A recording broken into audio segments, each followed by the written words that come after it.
In this simple video tutorial, I'm going to share with you how to reset Netflix password if forgotten.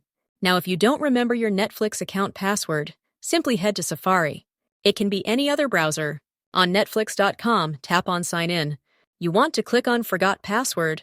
Now, if you signed with a phone number, mark on Text. And if you signed up with an email address, mark on Email. Now, in this space below, enter your email address. Make sure it's the email address you used while signing up for your Netflix account. And once done, tap on Email Me. Once you see this prompt, just go to your emails. You will see the Netflix email. Head to it and simply tap on Reset Password.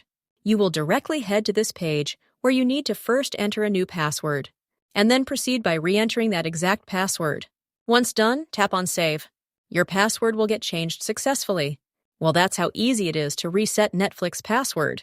And if you find this video helpful, consider subscribing to our channel for more informative tutorials like this one.